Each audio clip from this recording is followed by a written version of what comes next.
Listo, estamos grabando. Entonces lo que nos corresponde el día de hoy es adentrarnos en lo que es el enfoque de gestión por competencia. Entonces yo acá les voy a hacer un recuerdo, que a lo mejor, un recuerdo de mi vida de estudiante como ustedes, que a lo mejor ustedes también lo tienen. Y que ese recuerdo, en algún minuto uno sentía que era un problema. ¿Por qué digo un problema? Porque conducía eso a un cuestionamiento. Entonces, ustedes tienen el siguiente tema. A diferencia de otras personas o de otros amigos de ustedes, ustedes estudian una carrera que es del área de las ciencias de la administración. Y las ciencias de la administración tienen, por así decirlo, el defecto de que son muy amplias. No están circunscritas a algo específico. Por ejemplo, una persona que estudia arquitectura, más o menos uno entiende que esa persona se va a dedicar al diseño, se va a vincular al área de la construcción desde el punto de vista del diseño. Si nosotros estudiáramos derecho, entenderíamos que nos habríamos especializado en leyes y particularmente sobre alguna rama del derecho. Existe el derecho económico, existe el derecho tributario, existe el derecho constitucional, existe el derecho administrativo, etc. Por lo tanto, esas personas, a la hora de enfrentar la vida laboral, saliendo de la universidad, tienen alguna certeza. Porque si yo, por ejemplo, volviendo al caso que ponía recién, estudié derecho tributario, sé con quién me voy a enfrentar, ¿cierto? En el mundo laboral. Pero cuando estudio una carrera como esta, por ejemplo, en que vi gestión de personas, vi finanzas, vi derecho, vi economía, no tengo tanta certeza con lo que me voy a encontrar. ¿Por qué? Porque el nivel de especialización es muy grande. ¿Ustedes en qué año están, Catalina? Te veo ahí tu foto. ¿Qué año están ustedes? En cuarto año, profe. Ya, Catalina, ¿y tú alguna vez has sentido que no has aprendido nada en la universidad? Siempre. Sobre todo a estas alturas del partido. Ya, ¿alguien más tiene esa sensación de que no ha aprendido nada? Creo que la mayoría, profe. Ya, ya, Yo, bueno, igual al menos el periodo online. bueno, está bien. Oscar ahí nos dice el tema online. Sí, el tema online hace que sea distinto, ¿cierto? O sea, yo no sé qué tan bueno el aprendizaje online. Yo prefiero el presencial. Creo que esta es una muy buena herramienta, pero prefiero el presencial. Y prefiero ir a hacer clases, de hecho. Cualquiera, profe, cualquiera. Entonces, claro, uno tiene esa sensación, ¿cierto? Porque yo diría que eso más que algo cierto, que no sé nada, es una sensación, porque probablemente si sabe algo, y si yo le pregunto incluso cosas que vimos del ramo anterior, las va a conocer, o debería recordar alguna. No recordar una definición en específico, pero si yo le pregunto para qué sirve un análisis de puesto, o para qué sirve la capacitación, o qué es lo que ocurre en la gestión del desempeño, probablemente usted se quedó con alguna idea, es lo que yo creo. Con alguna idea que a lo mejor no es tan precisa, no es como para escribirla en un libro respecto a las definiciones de gestión del desempeño, pero sí una idea práctica, sí una idea que le puede servir en su desarrollo profesional. Entonces, sigo con mi punto. O sea, uno tiene la sensación en estas carreras como más etéreas, ¿cierto? Que uno ve cosas más que homogéneas, ve cosas más heterogéneas que están compuestas de muchos factores. Uno se pregunta, y todos lo hemos pasado, yo estudié lo mismo que usted, la misma facultad, la misma universidad, uno se pregunta, oye, ¿sabes qué? Yo creo que no sé nada. Y esa conversación uno la tiene con sus compañeros, la tiene incluso en momentos impensados, ¿cierto? La puede tener un viernes en la noche, un sábado en la noche, en un cumpleaños, una celebración, y no falta que alguien toque el tema que tiene cierta recurrencia de que, oye, no he aprendido nada o siento que no sé nada. Entonces, ¿cuál es la preocupación? Que voy a salir al mundo laboral y no tengo herramientas. Por lo tanto, me va a ir mal en el mundo laboral, porque como no tengo ninguna herramienta, lo más probable es que fracase. Esa es la preocupación que hay detrás de eso, yo lo entiendo de esa manera. Ahora les vuelvo a preguntar a ustedes, ¿eso es así o no es así? ¿Qué creen ustedes? Ahora que pusimos la situación y la conversamos medianamente, ¿es cierto eso o no es cierto eso? A ver, Oscar, tú que has estado más activo, ¿qué crees tú? ¿Que es cierto o no? O sea, personalmente encuentro, depende de la persona primeramente, así como cómo haya transcurrido la carrera para dicha persona, pero al menos para mí igual me preguntan algo de un ramo pasado y no me voy a quedar no me voy a quedar en blanco. Claro, ese es un Tengo punto, noción. ¿cierto? Uno no se queda en blanco, uno tiene una noción, por lo menos, ¿cierto? De una noción que una persona que no ha ido a la universidad y no ha estudiado lo mismo que usted probablemente no tiene. Veo acá a Mabel. Mabel, ¿qué crees tú? Yo creo que no es cierto porque cuando uno sale al mundo laboral, ya en la práctica siento que es mucho más fácil que la teoría aplicarla. Y pucha, yo tengo amigos que están ya en el mundo laboral y siempre me dicen que cuando en la práctica se les presenta una situación que de teoría que no recuerdan, es simple como repasarla y estudiarla y se les va a hacer más fácil porque uno ya va a tener la noción de eso. Entonces, simplemente como repasar el contenido y ver cómo se aplica. Ya, ya, perfecto. Entonces, uno podría decir, gracias Mabel por tu comentario, que uno no sale con cosas memorizadas. Yo me acuerdo cuando yo egresé, había una compañera de la universidad que encontró buena práctica, como usted mencionaba, llega con algunos libros incluso. ¿Ya? Claro, lo que pasa es que el ámbito de la administración, lo que nosotros hacemos, no es tan preciso. Por ejemplo, cuando nosotros hablamos de gestión de personas, la gestión de personas no es algo exacto. Uno va probando alternativas y esa alternativa nos puede ir conduciendo a mejores resultados. Por ejemplo, el tema del marketing. Hay maneras de hacer marketing. Pero el marketing tampoco es algo exacto, si no pasaría que ninguna empresa quebraría, ¿cierto? Porque bastaría con contratar a un gran experto en marketing para yo asegurarme efectivamente que los niveles de venta de la empresa van a permitir su subsistencia. Por lo tanto, hay en las organizaciones, hay principios, ¿cierto? Hay fundamentos, y nosotros acá en la asignatura revisamos esos fundamentos. Pero no hay verdades, o sea, verdades que nos conduzcan que si uno aprieta A, obtiene B, ¿cierto? Esto no es una técnica como la contabilidad, que hay una manera de hacerlo. Acá también hay una manera, pero en un medio ambiente que es muy diverso y multifactorial.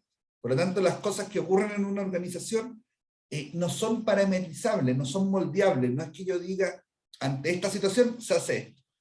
Usted probablemente sí aplique criterio, porque conoce lo que dice la teoría respecto a cómo tienen que hacerse las cosas.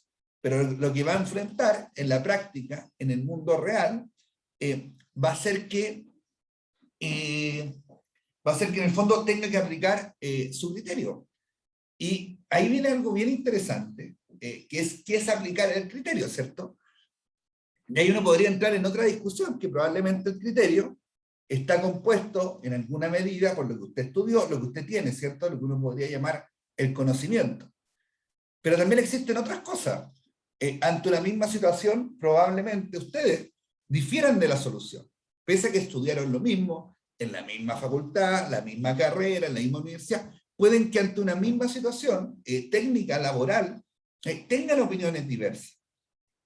¿Y eso por qué ocurre? Bueno, ocurre también porque tenemos una experiencia distinta, una experiencia de vida, más adelante va a ser una experiencia laboral, que nos hace también, enfrentado a un determinado hecho, analizarlo desde cierto punto de vista. Y por lo tanto eso también va a hacer que cuando nosotros queramos aplicar una solución a un determinado tema, también tengamos enfoques diversos. ¿Por qué? Porque no solo existe el conocimiento, también existe la experiencia. Y fuera de la experiencia, hay algo que vamos a adentrarnos también en eso, que han definido en la teoría algunas personas como competencias, acá ya estamos entrando en la materia propiamente tal, y hay ciertas competencias que se llaman emocionales, sociales, personales, que son, por así decirlo, capacidades que tienen las personas. Por ejemplo, hay personas que son más proactivas que otras. Por ejemplo, eso sería una capacidad. Hay personas que tienen más iniciativa que otras. Hay personas que tienen más autocontrol que otras. Fíjate que cuando uno revisa la teoría de gestión de personas, una de las cosas que va a encontrar y que nosotros cuando veamos también en la parte que corresponde al liderazgo, también lo vamos a volver a revisar, es la importancia del autocontrol, porque el autocontrol supone, pues lo voy a decir muy en simple, que ante una determinada situación, yo no reacciono impulsivamente. Eso, para decirlo en palabras muy sencillas, eso sería el autocontrol. O sea, ante una situación que a lo mejor a mí me provoca algún tipo de reacción, yo soy capaz de analizar y de determinar un curso de acción. Ese curso de acción puede desde hacer algo o no hacer algo, por supuesto, pero yo soy capaz en el fondo de no reaccionar impulsivamente. Y fíjate que ese es un atributo personal que tiene cierto valor, ¿cierto? Tiene cierto valor, y en los libros de gestión de personas se desarrolla como las personas que tienen ese atributo, en el fondo logran cierto desarrollo profesional que es superior respecto a aquellas personas que no lo tienen. Por lo tanto, ese es un punto. Entonces, enfrentados los administradores públicos a este campo laboral incierto, por llamarlo, tiene ciertas cosas, ¿cierto? Tiene conocimiento, pero también hay otras cosas aparte. Está la experiencia que tiene y está además las capacidades que tiene individuales, ¿cierto? La iniciativa, estas cosas que mencionamos. Entonces vamos a tratar de contestar la pregunta, ¿cierto?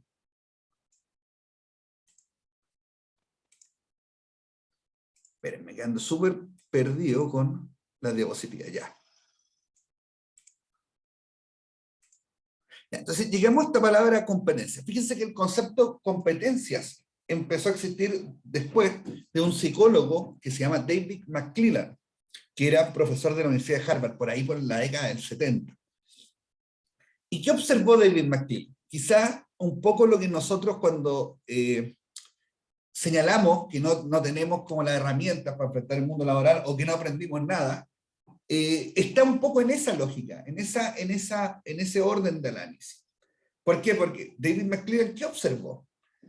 Observó que personas con los mismos estudios, con similares experiencias laborales, tenían rendimientos distintos.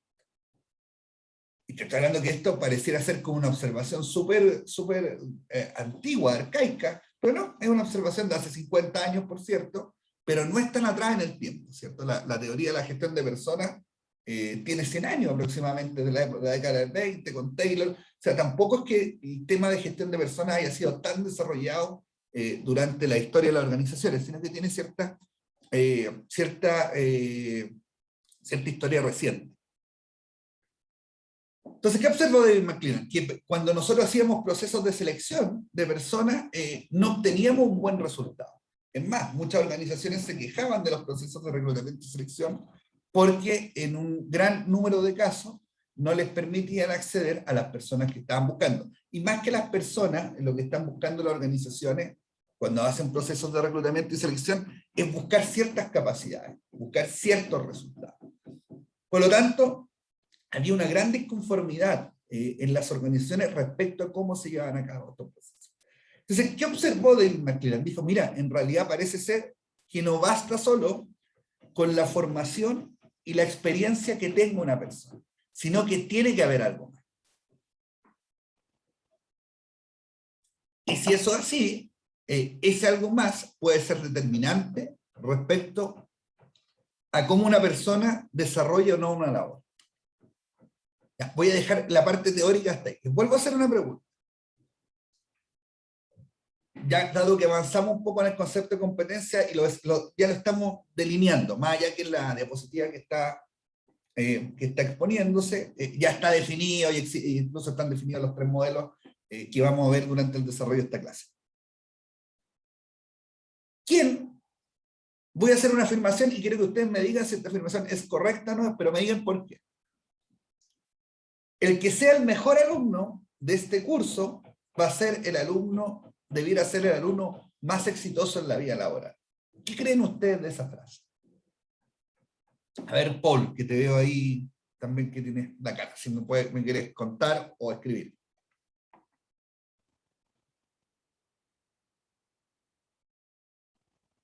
¿Está Paul ahí o no? Paul Barros. Si no, pasamos a Tomás.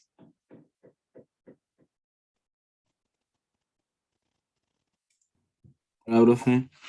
Hola, ¿cómo está ahí? Mire usted. Aquí estamos bien. Cuéntame, si yo te digo eso, te digo, el que tenga la mejor nota va a ser el más exitoso profesionalmente. ¿Qué dirías tú de eso? ¿Qué te parece? Falso. ¿Por qué es falso? Porque para tener la mejor nota en este ramo se necesitan un tipo de competencias, como te está hablando, un tipo de habilidades que quizás en la vida laboral no son tan necesarias y depende de otro tipo de cosas si uno es exitoso o no. Ya, es una buena respuesta, claro. Me adelantó harto, gracias Tomás, en el ramo. Mabel, ¿qué crees tú? También falso, porque uno puede irle bien teóricamente, pero como dije, la práctica igual es diferente, la forma en que uno se desenvuelve o tiene la capacidad de responder o solucionar ciertas cosas. Ya. Y quizá en la teoría eso no se va a ver hasta que uno salga al mundo laboral. Ya, ya, perfecto. Entonces Tomás y Mabel nos dicen, voy a tomar lo que ellos dijeron y tratar de hacer una reflexión. O sea, lo que ellos nos dicen es, no importa lo que sepa, porque al final el mundo laboral no es igual al mundo de la universidad. Por lo tanto, los factores que determinen si una persona le da bien o mal van a ser distintos a los que existen en la universidad. Eso es la idea que me queda. Si nosotros logramos concluir eso, el tema de la primera pregunta que nos hicimos cuando partió la clase, respecto a que no ha aprendido nada, no es tan relevante. Porque aparte dijimos que era una sensación, ¿cierto? Probablemente cuando usted enfrente cosas se da cuenta que sí sabe. Porque que son cosas muy amplias. Entonces, uno siempre tiene la aspiración de saber mucha certeza, ojalá tener como una lista de submercado de certeza respecto a un tema. Y eso no va a ocurrir nunca en el campo de la administración. Pero si usted tiene el conocimiento, eso se lo garantizo. Pero más allá de eso, lo que nos están diciendo aparte Tomás y Mabel, es eso no son necesariamente los factores claves de desempeño en el mundo laboral, los factores de tener mucho conocimiento. Porque ese factor de mucho conocimiento tiene que cruzarse con otras cosas, ¿cierto? Tiene que cruzarse con habilidades, tiene que cruzarse con capacidades, etc. Por lo tanto, tiene que complementarse. Fíjate que incluso Tomás nos dijo que es distinto estudiar a trabajar, que parece algo como súper sensato, pero que no siempre uno lo piensa. ¿Y por qué es distinto? Porque ¿qué necesito yo para ser un buen estudiante? Bueno, yo diría que en primera línea debería ser una persona disciplinada, ¿cierto? Y disciplinado no implica no salir ni carretear, sino que implica básicamente tener rutinas de estudio, ¿cierto? Tener un orden, tener como un método. Entonces, si yo soy capaz de tener un método sostenidamente durante mi permanencia en la universidad, es probable que me vaya mejor que aquellas personas que no lo tienen. Y después uno suma algunas capacidades, ¿cierto? De comprensión, de memoria, etc. Pero en general yo diría que una capacidad básica que debiera marcar una diferencia en el tema del estudiante debiera ser el tener o no un método, ¿cierto? Y, por ejemplo, ¿cuál es la cosa más patente que uno escucha de alguien que no tiene un método? Cuando la persona dice, no, este año sí que me lo tomo en serio, o este año sí que lo voy a hacer bien, o este año sí que, bueno, este año va a cambiar algo, ¿cierto? ¿Cuál es el mensaje de eso? El mensaje que está diciendo la persona en el fondo es que no tiene un método, ¿cierto? Porque si tuviera un método no estaría diciendo eso básicamente. Hay algo en el chat. Profe, estamos viendo la diapo del calendario del curso. ¿Todavía la están viendo? Que alguien me... No, profe, eso fue hace un rato. Ya, perdón, que ahí el chat me mareé un poco entre que estoy hablando y estoy tratando de... Gracias por la observación. Entonces, me fui un poco del punto. Entonces, no necesariamente el conocimiento es lo que va a marcar la diferencia. Entonces, lo que uno debería preguntarse es qué cosas son aquellas que sí marcan diferencia. Y esa es la pregunta que se hacía McClellan. O sea, ¿qué cosas marcan la diferencia? ¿Por qué cuando hacemos procesos de selección no obtenemos buenos resultados? Siendo que yo estoy haciendo lo lógico. Estoy buscando personas de cierta formación profesional, afín a lo que estamos buscando, y con una determinada experiencia laboral. Por lo tanto, no debiera haber problema en encontrar una persona idónea si estoy cumpliendo los dos requisitos. Entonces, McClellan lo que nos dijo fue, en realidad hay algo más. Y eso algo más son capacidades que traen las personas. Y de ahí nacieron 3 conceptos de competencia. Ahí nace la explicación de las competencias. Y viene estas competencias emocionales o sociales, o como ustedes las quieran definir, que son aquellas que la persona trae, ¿cierto? Y ahí yo le hablé de la iniciativa, está el liderazgo, está la que mencionamos del autocontrol, está la competencia del trabajo en equipo, está la competencia de la iniciativa, está la competencia de la flexibilidad. O sea, hay varias competencias que nos van a permitir dar cuenta, ¿cierto?, de ese adicional que trae una persona. Y ustedes también tienen ese adicional. Lo que pasa es que hasta el día de hoy, yo creo que algunos de esos adicionales no han sido probados, no han sido observados, porque la universidad básicamente te expone a una parte, ¿cierto?, a una parte de esas competencias, pero no están todas presentes. Por ejemplo, en la universidad, si hay acá, dentro de los que está conectado, una persona que tiene una gran capacidad de liderazgo, ningún ramo recoge eso. O sea, ningún ramo mide el liderazgo, ni se evalúa el liderazgo. Pero el liderazgo es una capacidad escasa y extremadamente valiosa. Entonces, si una persona tiene una alta capacidad de dirigir a otras personas, y tiene notas regulares, quizás uno lo observa y dice, es un estudiante promedio, quizás expuesto en el mundo laboral, es un gran profesional, ¿cierto? Porque va a ser capaz de, en el fondo, guiar al resto de las personas hacia otros objetivos. Por lo tanto, esa es una competencia muy apreciada dentro del mercado laboral, el tema del liderazgo. Y es apreciada porque, como dice la teoría del valor, lo que más vale es lo que poco existe, ¿cierto? Por lo tanto, como el liderazgo es escaso, es altamente valorado en el mercado, en el mundo del trabajo.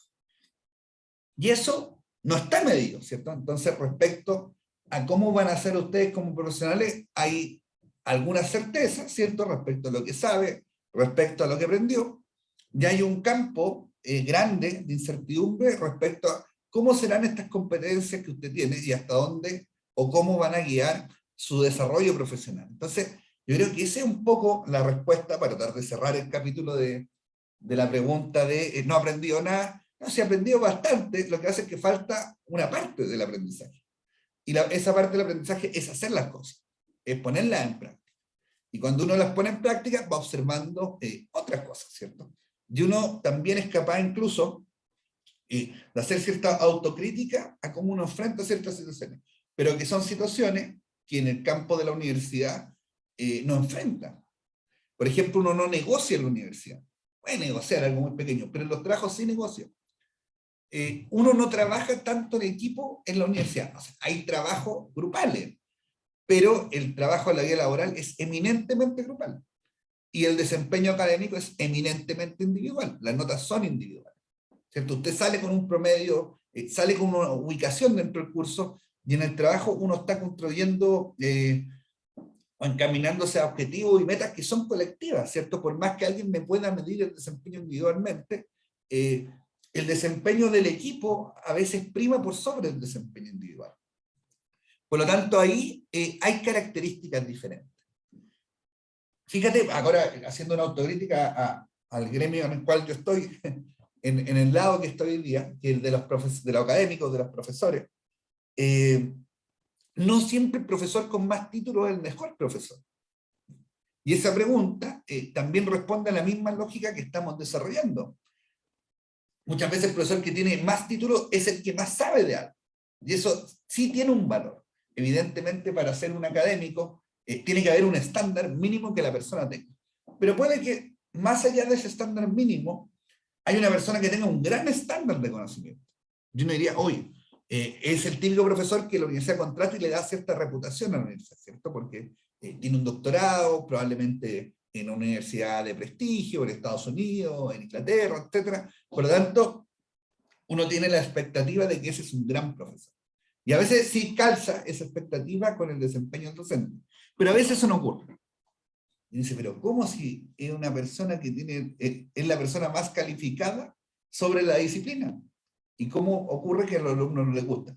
Bueno, pasa que también dentro de las competencias que tiene que tener un profesor hay otras, ¿cierto? Hay otras competencias que van más allá del conocimiento.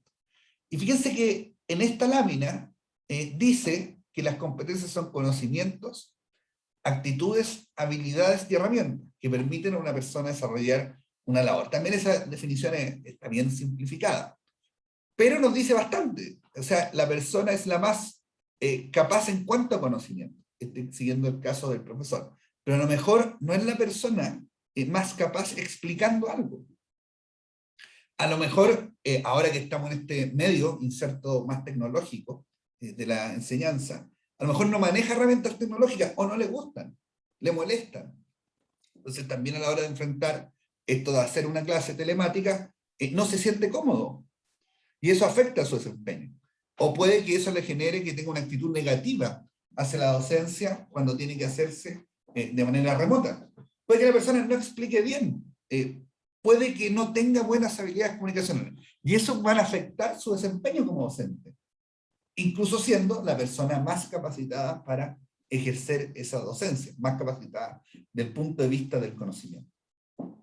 Entonces, McClelland lo que trata de hacer es ver cómo se llama eso. Y ese cómo se llama eso, que en ese momento no tenía nombre, después pasó a llamarse competencia, en el fondo se resumió en esas competencias emocionales, o sociales, o personales, que son las que las personas traen.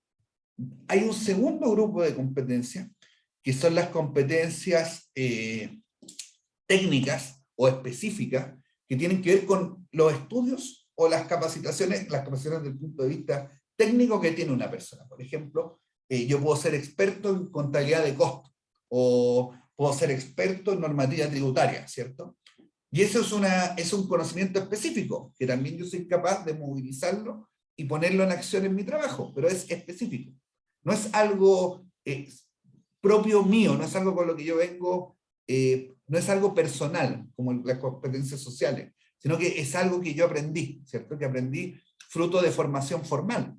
Puede ser un curso de capacitación, puede ser un magíster, puede ser un diplomado, puede ser un curso de pregrado, etcétera, ¿cierto? Pero yo soy experto tributario, o soy experto en contabilidad de costos, o soy experto en remuneración. Entonces, McClelland dice, ojo, existen las competencias personales y existen las competencias específicas. Por lo tanto, cuando llevemos a cabo procesos de reclutamiento y selección, no solo vamos a buscar ahora las personas que tengan la formación profesional ni la experiencia, sino que también vamos a definir qué es lo que buscamos desde el punto de vista de las competencias emocionales que tiene esa persona y qué es lo que buscamos como competencias técnicas. O sea, vamos a ir más allá de lo que estamos haciendo actualmente. Estoy hablando de la década del 70.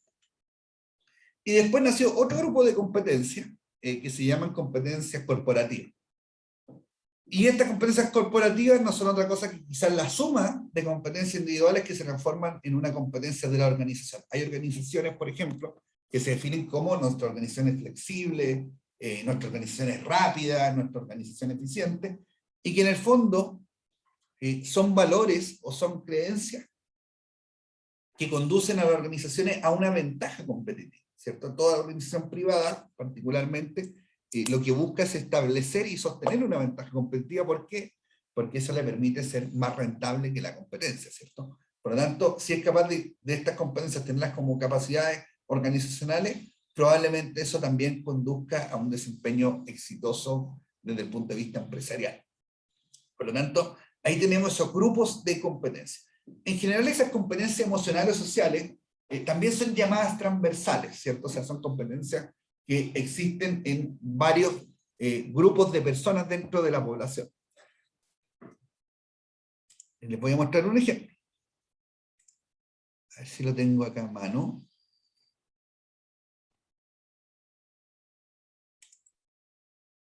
Ya. ¿Ven una pantalla? ¿Qué ven en la pantalla? El inicio de Google. Ya, no ven un... Ya, a ver. Un segundo. Estaba hablando justo de las competencias tecnológicas. Estoy quedando mal, parece. Espérame. Vamos a tratar de hacerlo nuevo.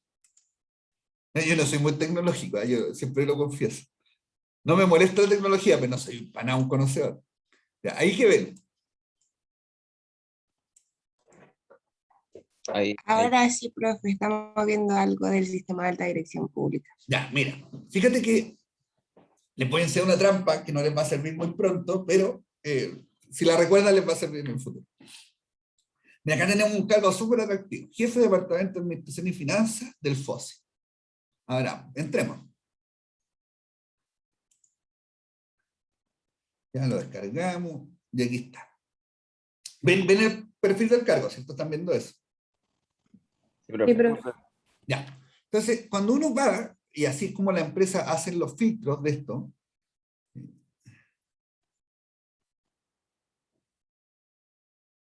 acá hay algo interesante, ¿cierto? ¿Por qué? Porque nos dice, en el fondo, cómo ellos, la empresa consultora, selecciona este cargo.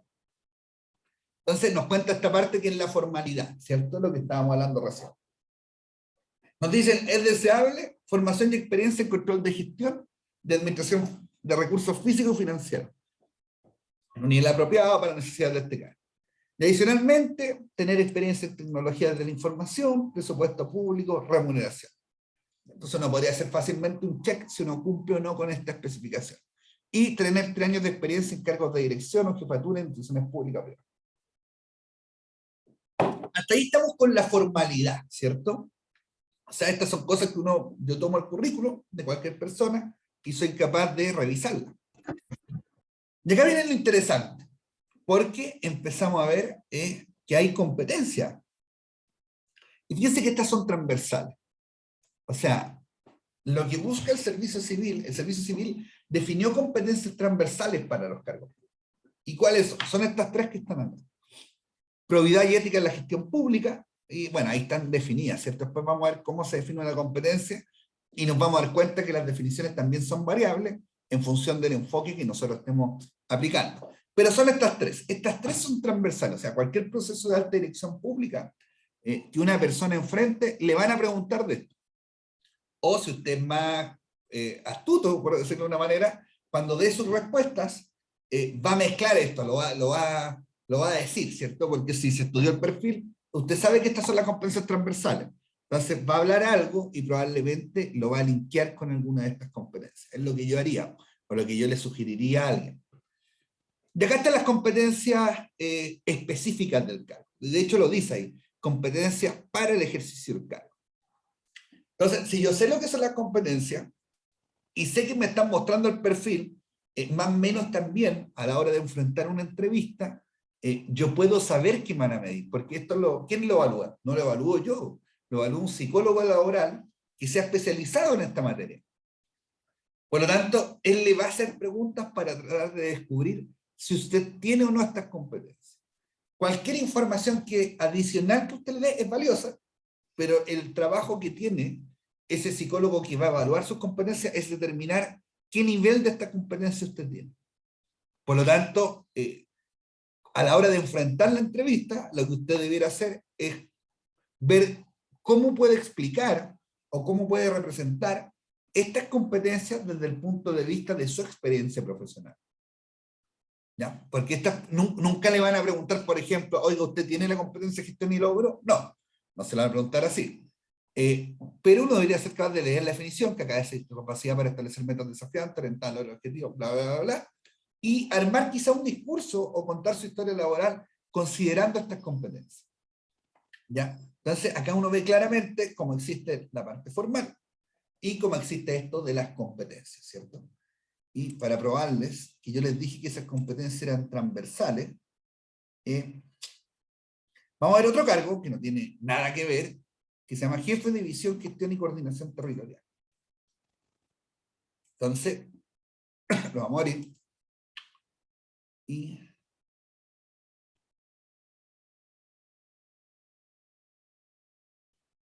nuevamente, vamos a los valores, que también son competencias, y nuevamente nos aparecen los mismos, ¿cierto? Probidad, vocación de servicio público y conciencia de impacto público. Entonces, estas competencias sí o sí se las van a preguntar, sí o sí, y estas competencias no se aprenden en la universidad, pues yo estoy convencido que la probidad no es algo que se enseña, ni la vocación tampoco, ni la conciencia del impacto público tampoco. Son cosas que uno podría circunscribirlas cuando dijimos que las competencias se clasificaban en competencias emocionales, técnicas o corporativas, lo podemos circunscribir a aquellas competencias que son de índole personal y que nosotros dijimos que se llamaban emocionales o sociales, ¿cierto? Entonces, ahí están estas competencias. Y después vienen estas otras competencias que son más vinculadas al ejercicio del cargo, y nos encontramos de nuevo con visión estratégica, gestión y logro, pero aparecen otras, ¿cierto? Aparece gestión de redes, que no estaba en el cargo anterior, etc. Entonces, eso era para graficarle de cómo en un proceso de selección, de un concurso de alta dirección pública, eso está abordado, ¿cierto? O sea, se aborda el tema de las competencias y de la formación profesional. Por eso, siempre un consejo, cuando ustedes enfrenten un proceso de reclutamiento y selección, revisen los perfiles, porque también les permite, si acá no se trata de mentir, pero sí de orientar la respuesta para que la persona que está al otro lado le sea más fácil hacer su trabajo, y hacer su trabajo en el fondo no es otra cosa que verificar el nivel que tiene usted de competencias o no. Ya, lo dejaría hasta ahí por esta parte. No sé si alguien tiene alguna consulta, algún comentario. Nada, fue todo súper claro. ¿Pero se entendió? Más que todo tenía un pequeño comentario. Diga, por favor, bienvenido. Respecto a lo que dice de esas competencias, de cómo responderle al entrevistador para facilitarle, o sea, lo que acaba de decir, ¿a qué se refería? ¿No? ¿A qué se refería con eso de saber qué decirle al entrevistador? No, para- pero por ejemplo, si ahí hay una conciencia de impacto público, ¿cierto? Entonces, yo que sea capaz de hacer un link entre lo que estoy contando y cómo eso afecta, ¿cierto?, a las personas. Miren, nosotros, cuando digo nosotros, hablo como del gremio de la administración pública, hacemos cosas en en organizaciones públicas que llegan a un conjunto de personas, que son la ciudadanía, por definirlo también de manera muy simple. Entonces yo podría decir que yo, por ejemplo, digitalicé un procedimiento, que ahora está en boga la digitalización.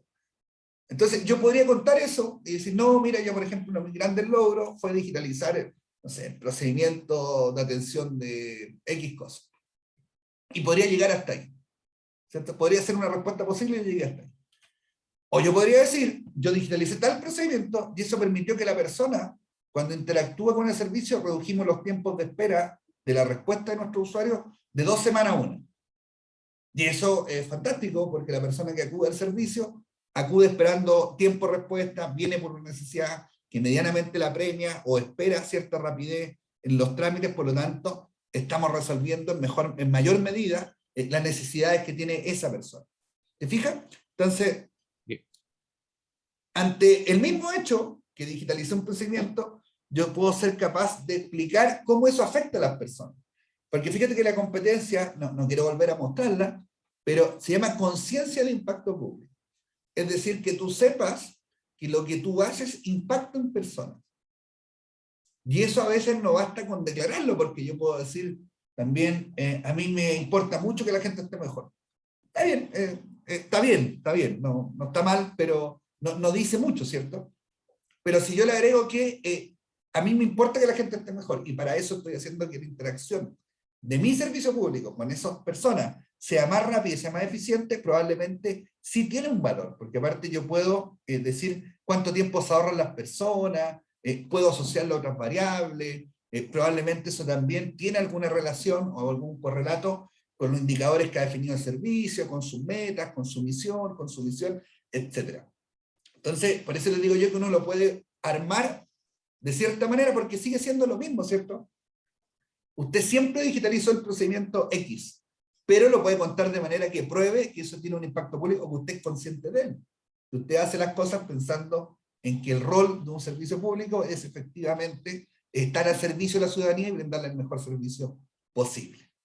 No sé si con eso, Oscar, contesto tu pregunta. Sí, súper perfecto. Es como una manera de orientar la respuesta. Claro, entonces, naturalmente, si yo llego a la primera pregunta, la psicóloga me pregunta, ya, pero ¿eso en qué ayudó? Ella te va a tratar de sacar la información. Y si tú se lo haces más fácil, claro, queda también más probado que tú eres consciente, ¿cierto? Porque la conciencia tiene que ver con que esto sea instantáneo, no que yo te empiece a decir, a preguntar, y tú después de 15 minutos te das cuenta que sí, efectivamente esto ayudó a alguien. ¿Te fijas? Claro. Vale, profe. Gracias. No, gracias por la pregunta. ¿Algo más? ¿Le hizo sentido, no? A ver, está Javier Carrasco ahí. Javier, ¿te hizo sentido esto o no te hace mucho sentido?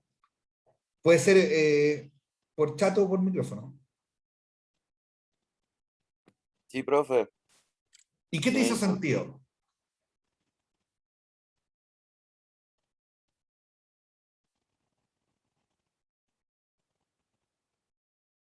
Ahí pues lo perdimos, parece. Ya, vamos a ir a la pausa y volvemos en, yo creo que 10:35, ya para que nos volvamos a conectar y hacer la segunda parte de gestión por competencia. Ya, 10 minutos de break. Nos vemos. Bueno, ¿cuál es la gracia de este modelo de competencia? La gracia es que nosotros vimos en nuestro curso de gestión de personas 1 que teníamos varios procesos, ¿cierto? Nosotros contábamos en gestión de personas 1 qué es lo que hacía la gestión de personas. Decíamos que recluta, que capacita, que gestiona el desempeño, etcétera, ¿cierto? O sea, hay un relato en cuanto a cuáles son las funciones de la gestión de personas. Se me cansó un poco la garganta en la primera hora, que anda un poquito resfriado, entonces me está costando hablar. Bueno, está ese relato de qué es lo que hace un departamento de gestión de personas, y a veces alguien o algunas personas equivocadamente lo hacen como para definir de qué se trata la gestión de personas, y siempre les digo que eso no es lo que es. La gracia de este modelo de gestión por competencia es que nos permite unir todas esas acciones de recursos humanos. ¿Por qué? Por ejemplo, si yo busco en un cargo directivo una persona que tenga un liderazgo alto, probablemente lo voy a poder seleccionar midiendo esa competencia de liderazgo. Como vimos que en estos perfiles de alta dirección pública efectivamente están descritas esas competencias, por lo tanto, yo ya podría aplicar un modelo de competencia a un procedimiento de reclutamiento y selección, como vimos que lo hace el sistema de alta dirección pública. Después, si fruto de que yo soy capaz de analizar el desempeño de esa persona, encuentro que hay una brecha, ¿cierto?, entre ese liderazgo que buscamos y el que dijimos que seleccionamos, y veo que aún existe una brecha que podría capacitar a esa persona en base a esa competencia. Y si detecté esa brecha, significa que también fui capaz, en el proceso de gestión del desempeño, de evaluar esa competencia. Por lo tanto, ¿cuál es la importancia de este modelo de gestión por competencias? Es que finalmente termina siendo un modelo de gestión de personas. Más integral de lo que pareciera cuando uno dice, no, un modelo de competencia, es un modelo de gestión de personas, es un modelo de gestión de recursos humanos. ¿Por qué? Porque si yo lo aplico, lo puedo llevar a todas las acciones de gestión de personas. O sea, empiezo a hacer reclutamiento y selección con sistemas de competencia, empiezo a hacer evaluación de desempeño de competencia, empiezo a hacer acciones de capacitación considerando competencia, los procesos de análisis de cargo lo hago buscando competencia, etcétera, ¿cierto? Y incluso podría ir más allá y llevar incluso esto a tratar de unirlo con aquellas competencias corporativas que también mencionamos. Por lo tanto, nos abre todo un horizonte dentro de la disciplina de gestión de personas y naturalmente dentro del campo de acción de la administración. Por lo tanto, esa es la importancia que tiene un modelo de gestión por competencia. Lo que pocas veces nos dicen es que este modelo de gestión por competencia no es único, no existe un único modelo de gestión de competencia, sino que hay tres modelos. Uno que se llama distintivo, otro genérico y otro funcional. Y de hecho, cada uno de esos modelos tiene distintos ideólogos, distintos creadores, distintos teóricos. Fíjense que el modelo de competencias distintivas es el modelo creado por David McLennan, quien fue el que creó este sistema de competencias. Y tiene una particularidad el modelo de competencias distintivas, que es que las competencias están descritas en niveles. Por ejemplo, yo podría decir que el liderazgo en un nivel básico es conducir y entregar orientación a las personas, por decirlo de manera también muy simple. Y si yo quisiera eso expresar de manera avanzada, es definir propósito, visión de futuro y conducir a las personas adecuadamente para que las logren. O sea, en una idea básica yo dije que el liderazgo era en el fondo entregar instrucción a las personas. Y en una idea quizás más avanzada, el liderazgo no es solo conducir y dar instrucciones, sino que también definir metas, definir objetivos, y en base a eso conducir los grupos humanos. Por lo tanto, lo que hace McClellan en el modelo de competencias distintivas es exactamente lo que yo le acabo de dar como ejemplo, es decir, definir en niveles las competencias. Y eso tiene una particularidad, que si hay niveles, yo puedo ir desarrollando a las personas, ¿cierto? Si las competencias están definidas como algo binario, como algo que existe o no existe, no tengo tantas herramientas de capacitación. Pero cuando yo tengo niveles, puedo establecer incluso un plan de desarrollo o un plan de carrera para una persona. ¿Cuál es el tema? El tema está que las competencias distintivas están pensadas o ideadas principalmente al estamento superior de la organización, lo que uno podría decir el estamento directivo. Y fíjate que si uno también quisiera ir más a fondo dentro de qué es lo que hacen estos tres modelos de competencia, uno podría decir que el distintivo busca personas que tengan capacidades superiores. ¿Y qué es lo que trata de hacer el modelo distintivo con esas capacidades superiores que tienen las personas? O dicho de otra manera, busca identificar aquellas personas que tienen un rendimiento superior al resto. Y una vez que nosotros somos capaces de identificar esas personas, lo que tenemos que hacer en el modelo de competencias distintivas es tratar de descubrir qué es lo que hacen distinto a esas personas, qué es lo que tienen, cuáles son esas características personales que marcan la diferencia respecto a otras, y una vez que las descubrimos y las identificamos, tratamos de llevarlas al resto de la organización. O sea, este modelo piensa que si nosotros somos capaces de descubrir aquello que hace diferente o que permite ese rendimiento extraordinario de algunas personas, descubrimos qué es lo que es, tenemos que ser capaces de esas capacidades extrapolarlas al resto de la organización. A eso tiene alguna visión, ¿cierto? O podría tener alguna argumentación en contra, ¿cierto? Por ejemplo, quizás una de las competencias más discutibles es la competencia de liderazgo.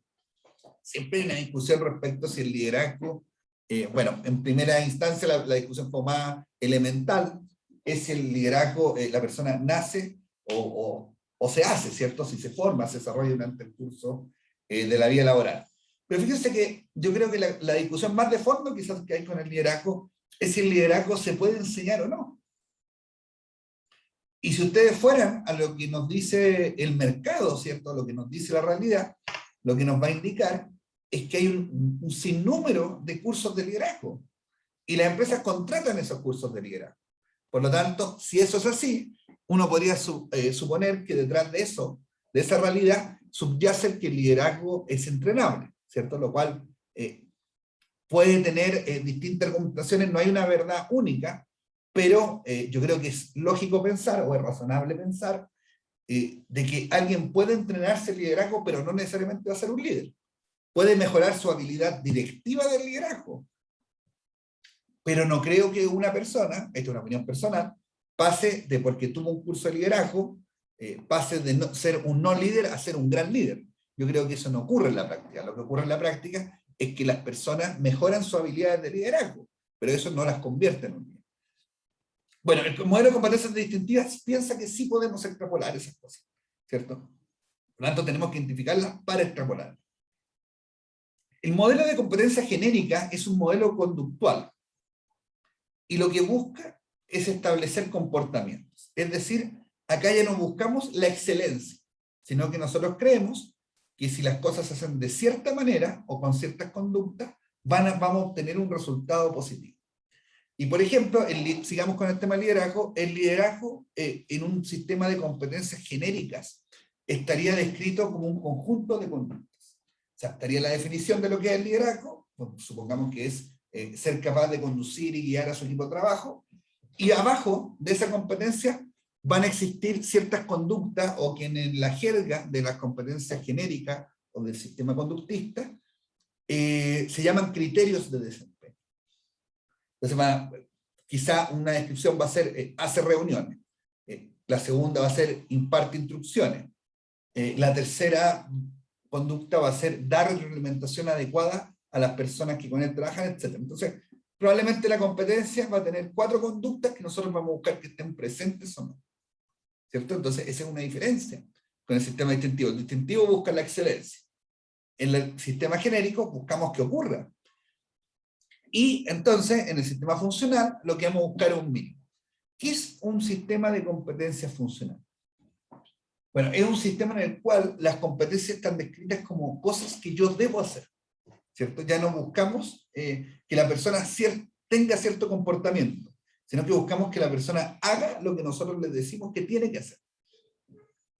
Y los sistemas de competencias funcionales están más orientados a sistemas productivos. Por ejemplo, si nosotros fabricáramos zapatos, las competencias sería conoce adecuadamente el proceso.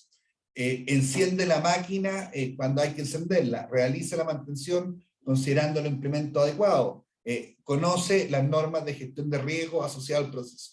O sea, la competencia funcional nos lleva a un listado de cosas que más que capacidades son cosas que la persona debe hacer.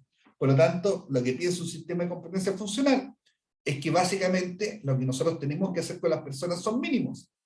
Y si esos mínimos se cumplen, el proceso productivo se va a llevar a cabo de buena forma. Por lo tanto, resumiendo, tenemos un modelo de competencias distintivas que está enfocada como en la alta capa de la organización y que conduce al desarrollo potencial de una persona, ya que una persona puede ir pasando por niveles de competencia.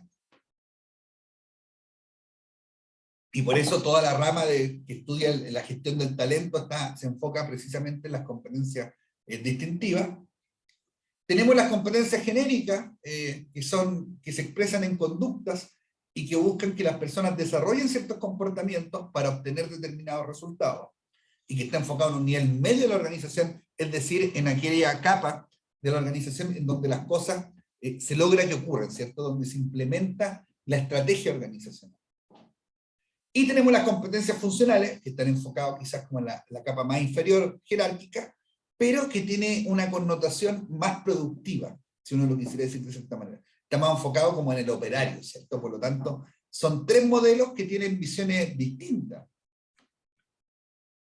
Y cada uno de esos modelos que tiene una visión distinta, tiene también una creencia, ¿cierto? Tiene una filosofía detrás. Y muchas veces nosotros cuando queremos implementar un sistema de gestión por competencia en la organización, tenemos que saber qué filosóficamente está detrás de esos modelos. Entonces, cuando yo digo distintivo, yo estoy pensando que la base o el desarrollo de la organización en la cual estoy yo se basa fundamentalmente en lo que pasa en la alta jerarquía, en el primer y segundo nivel jerárquico, si lo quisiéramos expresar en términos de lo que hemos visto en el desarrollo de este curso. Si yo implemento el genérico, yo lo que creo es que hay una estrategia definida, por lo tanto, lo importante ya no es lo que ocurre en el primer nivel jerárquico, porque ahí ya tenemos el producto que esperamos, tenemos una estrategia. Por lo tanto, lo que me va a ocupar es que esa estrategia se pueda implementar adecuadamente. Y si eso es así, yo me voy a preocupar ya no de esa primera escala jerárquica, sino de la que viene después, de la que es finalmente aquel nivel que hace o implementa la estrategia, es decir, como nivel de gerencia o mando medio hacia abajo. Y si yo estoy en el esquema funcional, lo que voy a buscar yo es un resultado cierto, ¿cierto? Cuando digo resultado cierto, es un resultado quizás exacto. O sea, yo voy a buscar producir con un determinado tipo de producción, en un determinado tiempo, con un determinado nivel de error, y para eso necesito que este proceso ocurra de determinada manera. Y acá, naturalmente, en un modelo de competencia funcional, la persona tiene poca importancia. ¿Por qué tiene poca? ¿Aló? ¿Profe, me escucha? Disculpe una pregunta. Sí. Perdón que le interrumpa. No, dígame nomás, yo feliz que me pregunte. Estos tres modelos, como de manera aterrizada en un servicio público, ¿cómo podríamos verlos? Por ejemplo, no sé, el jefe de servicio sería dentro de las competencias genéricas o de las competencias distintivas. Buena pregunta, Fernanda. Mira, lo que pasa es que si estamos hablando del jefe de servicio, debiera ser un modelo de competencias distintivas. Cuando digo debiera, te lo digo ¿por qué? Porque yo le explico los modelos. A mí me pasó trabajar en una organización que tenía un sistema había contratado una consultoría de implementación de gestión por competencia en la organización, y contrató el funcional. Pero nadie nunca hizo la advertencia, ¿cierto? El modelo funcional está bien, no está mal, pero está bien si lo que yo hago tiene un enfoque preeminentemente productivo, es decir, de operación. Puede ser incluso esa operación una manualidad, pero que sea un proceso productivo como aquellos de la revolución industrial, como digo yo, como de la fábrica, ¿cierto? Que hay una persona haciendo una tarea rutinaria y repetitiva. Entonces, si usted me pregunta a mí, los dos están bien, ¿cierto? Para un servicio público, tanto el distintivo como el genérico. Cualquiera de los dos me parecería que están bien. Si usted me preguntara a mí, yo buscaría el distintivo, ¿sí? Pero eso es una opinión mía personal, creo que en general, pero es por eso digo, es una creencia, pero digo que te estoy dando acá mi opinión. Creo que muchos de los resultados se basan en la calidad del liderazgo que tenemos, en los resultados que tenemos en los servicios públicos. Y si nosotros observamos la historia de los servicios públicos, nos vamos a dar cuenta que varios que han obtenido resultados sobresalientes, eso ha estado determinado también por liderazgos que han estado presentes en la organización por mucho tiempo. Hay un libro que salió hace poco, de Mario Weisbluth, que se llama, no me acuerdo si Instrucción al Estado, Instrucción a la Administración Pública, algo así. Y él cuenta, ¿qué es lo relevante? No el título del libro, pero él cuenta experiencias exitosas de distintos servicios públicos. Y una de las cosas que él dice es que los servicios públicos que logran esas metas, esos objetivos que a veces parecen difíciles de alcanzar, son aquellos que tienen liderazgos permanentes. O sea, que hubo un jefe de servicio que duró 6, 9 años. Por lo tanto, yo creo que el liderazgo en los servicios públicos es muy importante y articula de cierta manera cómo se están haciendo las cosas. Porque muchas veces pasa en los servicios públicos que ya hay una forma de hacer las cosas, como conocida, por así decirlo. Y la gente es capaz de hacerlo, yo diría que casi con piloto automático. O sea, incluso podría no estar el jefe y el servicio público seguiría funcionando de igual manera. ¿Por qué? Porque tiene historia, porque tiene tradición, porque tiene cultura organizacional y porque tiene una forma de hacer las cosas. Y la gente que está en esos servicios públicos tiene una antigüedad promedio mínima de 15 años y por lo tanto el conocimiento o la cultura organizacional de cómo hacer las cosas ya está presente. Pero cuando uno quiere ir un poco más allá, yo creo que necesita el liderazgo. Y para un sistema que uno necesita el liderazgo y que cree que el liderazgo va a cambiar las cosas, aplica más un modelo de competencias distintivas, Fernando. Es una opinión personal. Si usted es profesional después del área de gestión de personas que implementa genérico, también me parece que está bien. Ya, profe, muchas gracias. Me quedó claro. Bueno, pero si implementa el funcional, le diría que ahí estamos en un problema, ¿ya? O sea, para terminar la respuesta. Fíjate que esto es un poco cuando uno ve la historia. No sé si ustedes se han dado cuenta que los historiadores, bueno, como en muchas cosas, se califican, algunos que hay historiadores de izquierda, que hay historiadores de derecha. Pero también fíjese que la historia, los historiadores la miran, y ahí también hay una clasificación de historiadores respecto a de dónde está su foco, ¿cierto? Hay historiadores que se centran en explicar la burguesía o la alta clase predominante en la sociedad para explicar lo que está pasando, y hay otros historiadores que se enfocan más como en el pueblo, y en función del pueblo van explicando los hechos históricos. Entonces, incluso en la historia hay esas visiones que parecen ser contrapuestas para contar un mismo hecho que es la historia. Los historiadores a veces se enfocan en la burguesía y otros se enfocan más en lo que uno diría que es el pueblo, ¿cierto? Entonces también está eso presente. No digo que eso sea exactamente esto, pero también está de cierta forma detrás de estas miradas de modelo de gestión de competencias presente en qué capa o en qué nivel jerárquico nosotros nos queremos enfocar y dónde creemos finalmente que está el foco del cambio. Resumiendo, los modelos de competencia, distintivos, genéricos, funcionales, que les traté de explicar, tienen cierto sustento. En el distintivo es identificar la persona exitosa. O sea, dijimos que lo que vamos a hacer en un modelo de competencia distintivo es tomar a aquellas personas que tienen un rendimiento superior, sobresaliente, tratar de buscar sus características y extrapolar. Genéricos son conductas típicas, y en el funcional son resultados mínimos. Fíjate que el énfasis es distinto, porque el distintivo, como busco características, está fuertemente ligado a la persona. Y en el genérico, yo les comenté que lo que busco yo son que la persona haga ciertas conductas, haga ciertas cosas. Acuérdense que en el genérico, les dije que se define la competencia, y abajo están puestos lo que hay que hacer para lograr la competencia. Y en las funcionales, lo que vamos a hacer para implementarla es analizar la cadena de valor, y en el fondo definir cuáles son los procesos clave en esa cadena de valor y qué es lo que hay que hacer. La competencia típica de un modelo distintivo son las cognitivas, de liderazgo, motivacionales. En las genéricas son las habilidades interpersonales, cognitivas, liderazgo. Y en las funcionales, ya como la persona nos importa menos, como dijimos, porque lo importante es que haga ciertas cosas, nos importa más como lo más tangible, ¿cierto? Nos importa los conceptos técnicos, no importa lo que la persona tenga como habilidades y lo que maneje como destreza.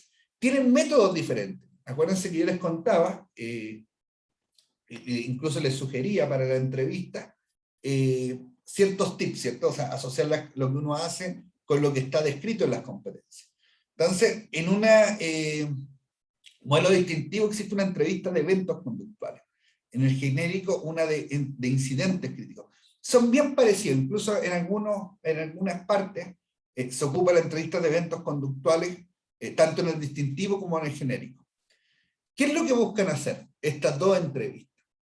Cuando ustedes lo entrevisten, esta psicóloga laboral, lo que les va a decir es, cuénteme un logro que usted, esta es la típica pregunta, que haya tenido en su trabajo actual en los últimos 3 años. Entonces usted va a contar algo. Y lo que ella va a tratar de hacer siempre, a ella no le importa el logro, porque de hecho, muchas veces ahí hay una falsa creencia de uno, cree que el logro que uno está explicando a la otra persona le importa. Y eso no necesariamente es así, porque a lo mejor la persona no lo entiende.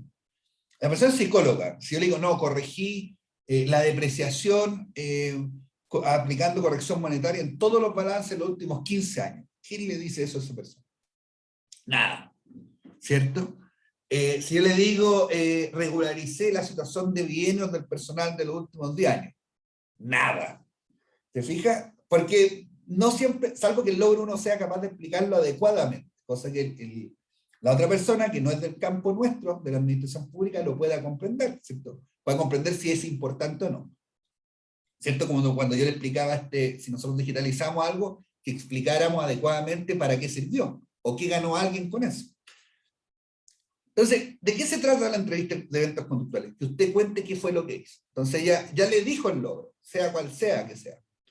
Entonces lo que la persona, digo ella porque tengo el prejuicio de que es casi siempre mujer, yo he pasado entrevistas y siempre es mujer.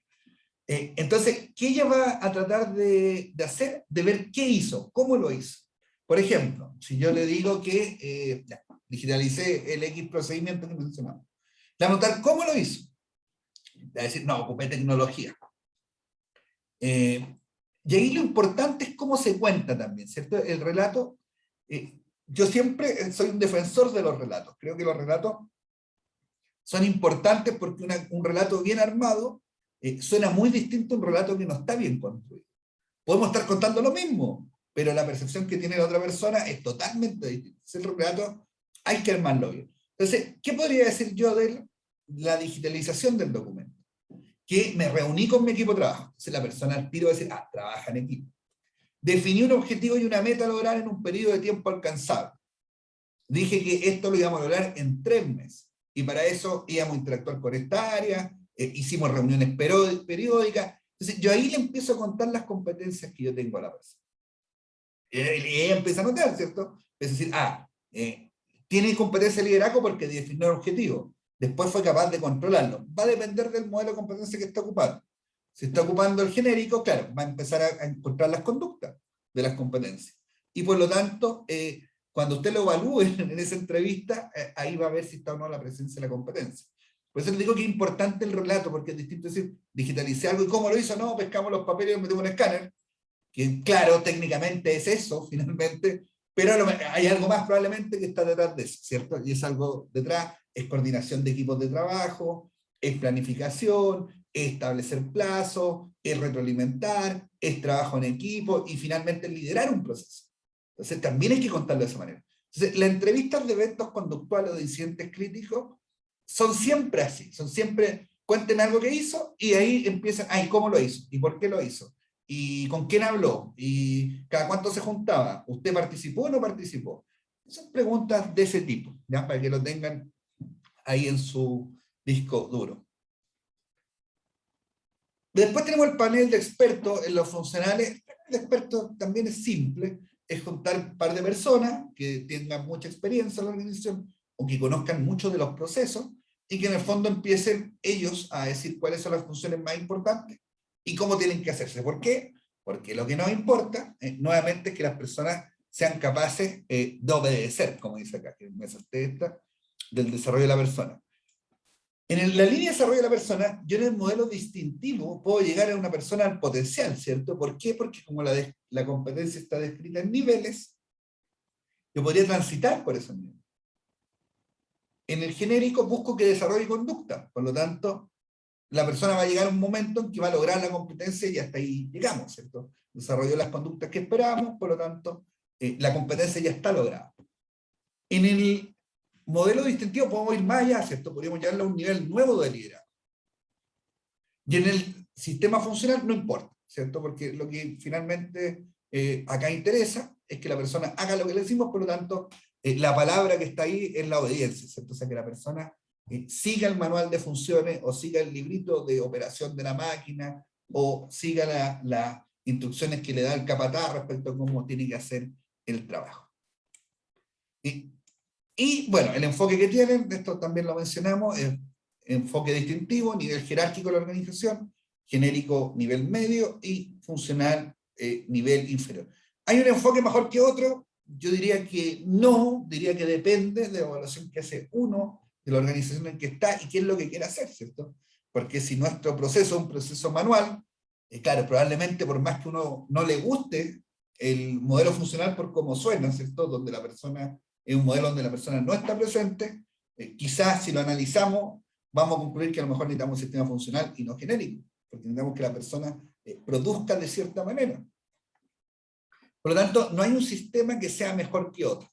Pero ahí me cuelgo un poco de la pregunta que hizo Fernanda, que quizás podríamos definir modelos de competencias distintos según el nivel jerárquico que nos encontremos, y eso sí es posible también. Lo que finalmente nos da las competencias es un sistema o un modelo de gestión de personas. Y en base a esos sistemas, o a ese modelo de gestión de personas, nosotros podemos trasladarlo a los distintos subsistemas de gestión de personas.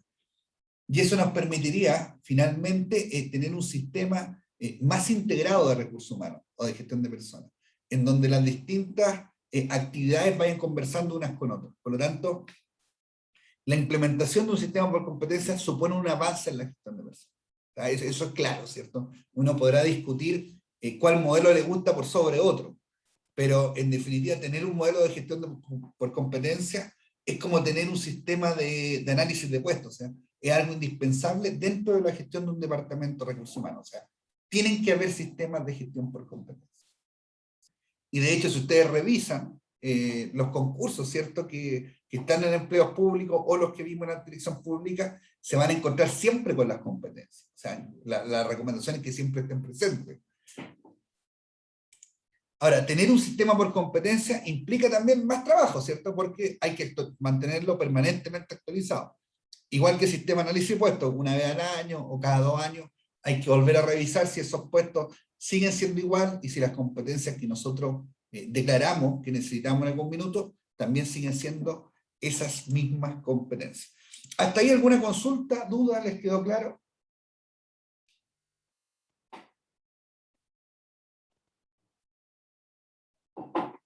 Ya. Fíjate que las personas, las competencias no son algo fijo, ¿cierto? Pareciera ser que nosotros traemos desde la cuna, por decirlo de cierta manera, un conjunto de competencias, y que esas competencias, durante el curso de la vida, las vamos desarrollando o empiezan a aparecer. Y a través de la vida profesional, eso también se va a modificar. O sea, las competencias cuando usted parte trabajando, probablemente de analista en un área, y después llega a ser jefe de esa área o de otra en otra parte, van a cambiar, ¿cierto? Van a evolucionar. O si no evolucionan, usted va a sentir que necesita otra cosa. Fíjate que uno de los grandes desafíos de un profesional que aspira a tener un cargo de responsabilidad de equipo de trabajo, o sea, que aspira a ser jefe, es que lo que le sirvió en el pasado no necesariamente es lo que le sirve en el futuro. Nosotros señalamos que lo que servía como estudiante no necesariamente era lo mismo que nos sirve en el campo laboral.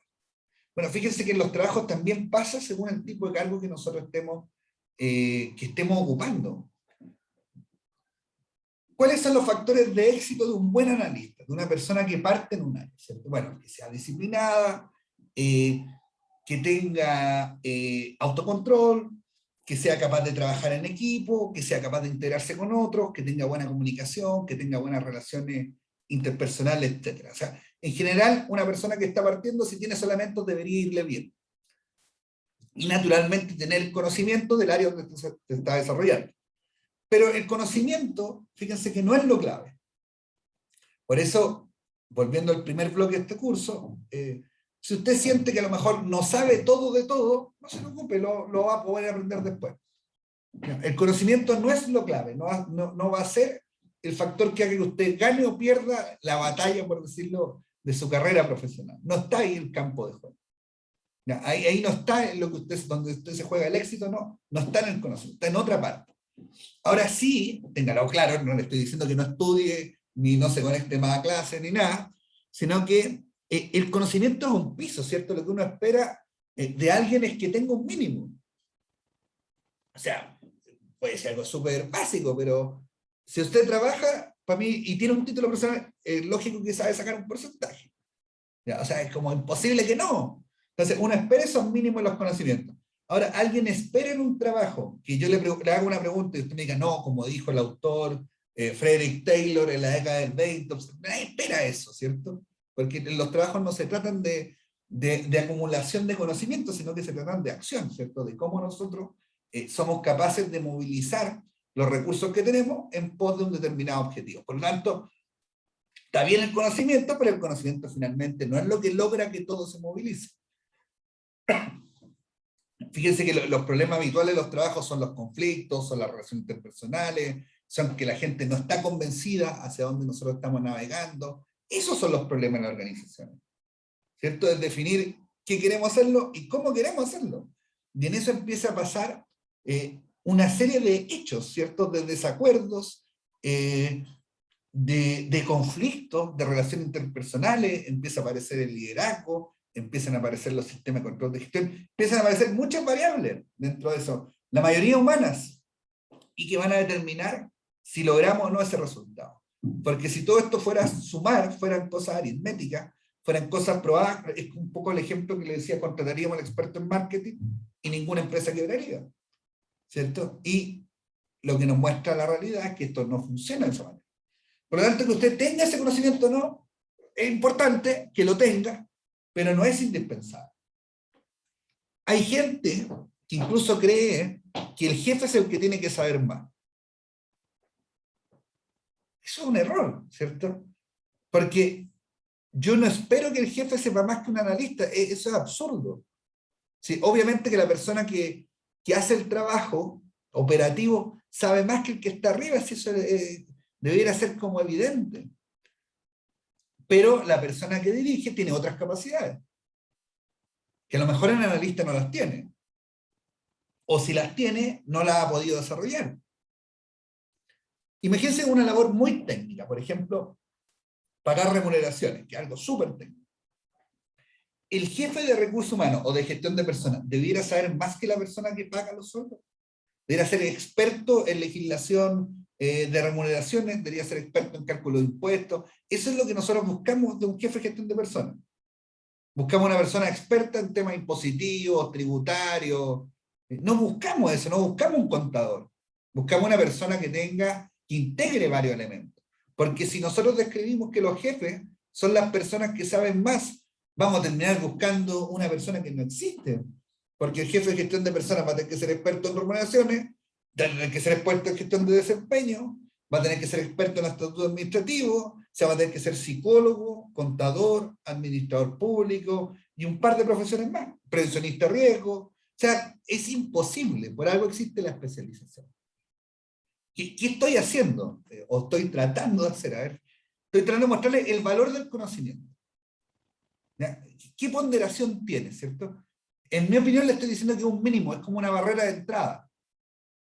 Pero, ojo que a medida que avancemos, o que este mundo o su currículum empiece a poblarse, ya salga de una página y ya empieza a tener 2, va a pasar que a lo mejor ese conocimiento ya no es tan importante, porque ahí no es donde usted se juega o no la posibilidad de éxito o fracaso, sino que probablemente va a estar en otro lado. Y probablemente ese otro lado nos conduzca a una competencia, nos conduzca a una capacidad que usted que tenga o sea capaz de desarrollar. Entonces, ahí está la importancia.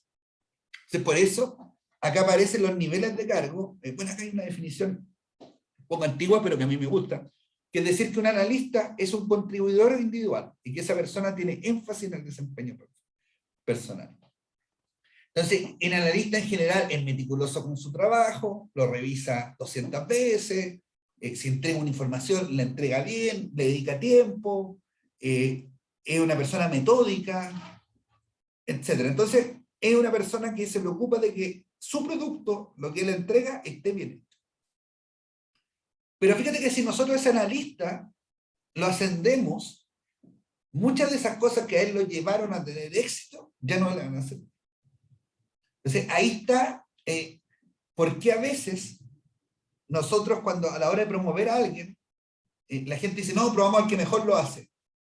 Pero no sé si esa es la respuesta correcta, porque a lo mejor lo que hace que esa persona lo haga mejor que el resto, va a ser que lo haga peor cuando sea jefe.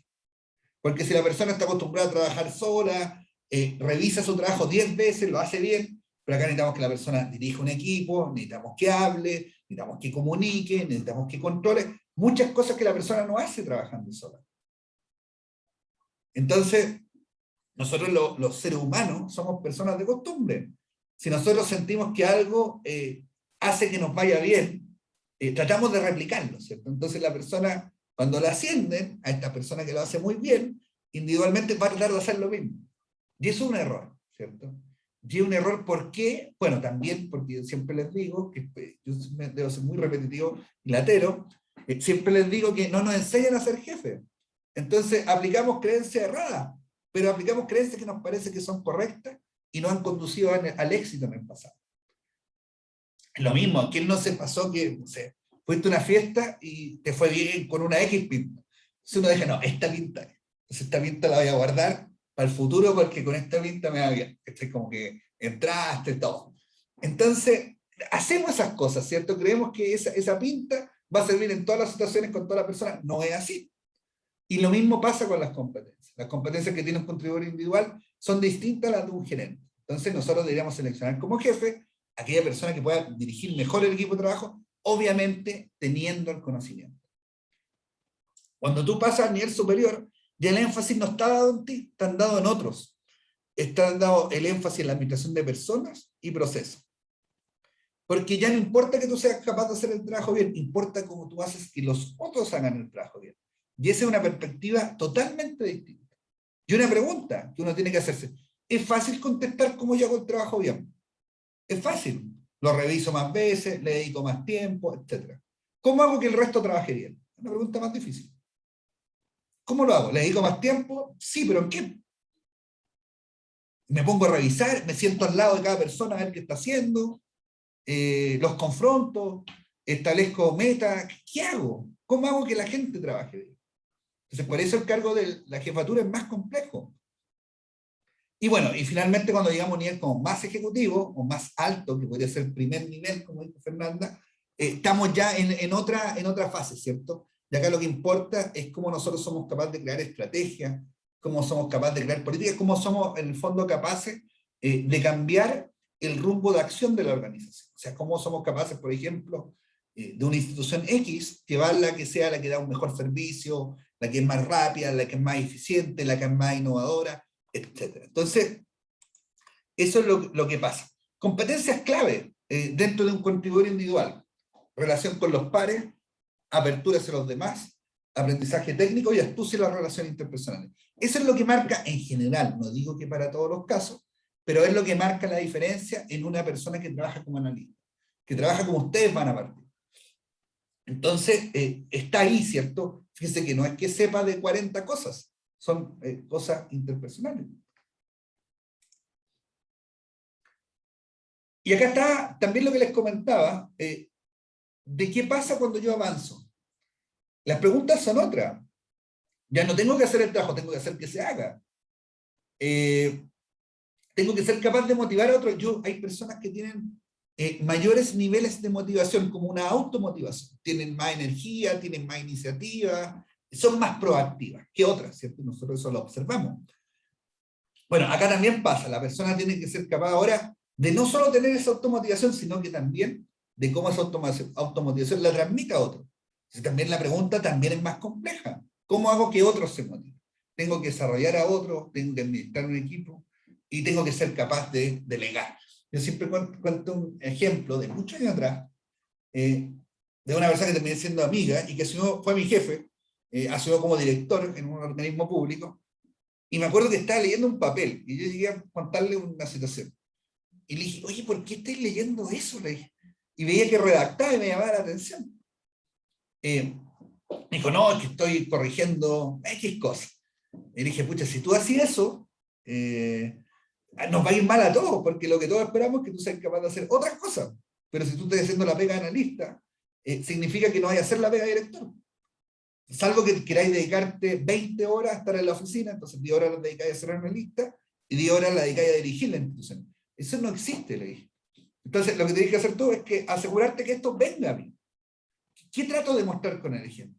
Trato de mostrar cómo las personas tratamos igual de aplicar aquellas cosas que sí no han funcionado. Entonces, cuando una persona pasa a ser jefe, puede enfrentar el temor de que las cosas salen mal. Y si salen mal, y ese temor se materializa, lo que va a tratar de hacer es hacerla a él, porque yo sé hacerla, y el resto no. Por eso yo llegué acá. Es lógico el razonamiento, pero es un razonamiento que finalmente va a conducir a que la persona lo haga mucho peor. ¿Por qué? Porque no va a ser capaz de hacer todo por todos, y la persona la va a ver como un jefe ausente, porque va a estar siempre corrigiendo algo, va a estar siempre pegando en el computador, y va a estar poco tiempo dirigiendo al equipo de trabajo. Por lo tanto, la inversión de esa persona tiene que ser en dirigir el equipo de trabajo. Y acá terminamos con esta lámina. Cuando pasamos de un nivel medio a un nivel más alto, bueno, ya las competencias también cambian, y lo que tenemos que ser capaces de hacer también, tenemos que ser capaces de negociar. La organización existe en un contexto de ambigüedad. Las funciones se dan en un contexto en que nada es tan claro. Por eso les decía que no hay que llevar un libro ni hay que saber tanto, porque al final las situaciones que uno va a enfrentar no son conocidas, son distintas. Uno va a enfrentar conflictos en la organización, puede enfrentar un problema con una asociación de funcionarios, puede tener que resolver un conflicto entre distintos equipos de trabajo que piensan diferente. O sea, se da todo en un contexto que es diferente. Puede ser un alto directivo público y enfrentar un cambio de gobierno. Son situaciones no recurrentes, son situaciones donde las cosas no están claras, no están precisamente definidas. Por lo tanto, usted tiene que ser capaz de, en ese ambiente de incertidumbre, ser capaz de definir cursos de acción que en el fondo le permitan tomar buenas decisiones. Tiene que comprender el negocio, manejar la visión y propósito, o sea, todas aquellas conductas que tienen que ver más que con la estrategia que con lo operativo. O sea, cuando usted está ya como en el nivel de ejecutivo, lo que importa es qué es lo que es capaz de hacer desde el punto de vista estratégico, desde el punto de vista del largo plazo.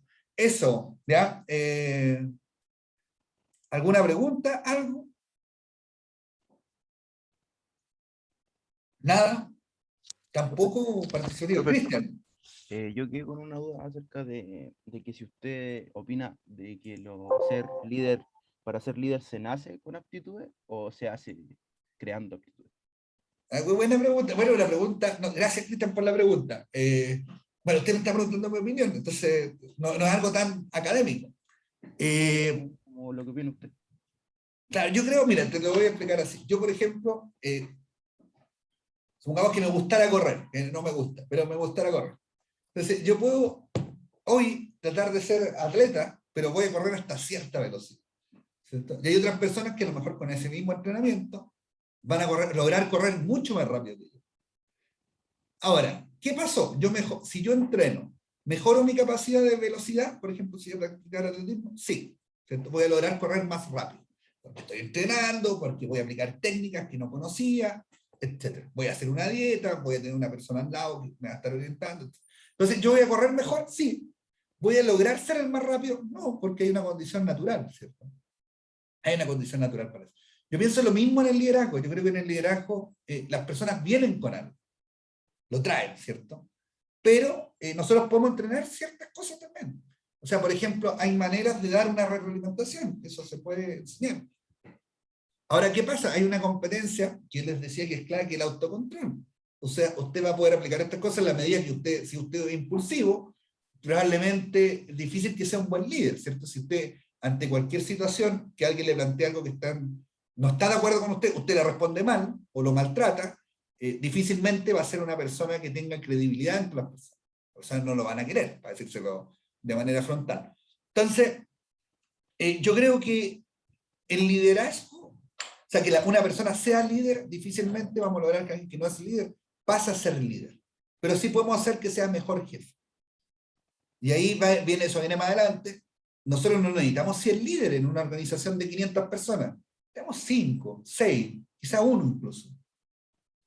Y tampoco necesitamos que en todo puesto haya un líder. En todo puesto de jefe hay un líder. En muchos casos necesitamos un buen jefe.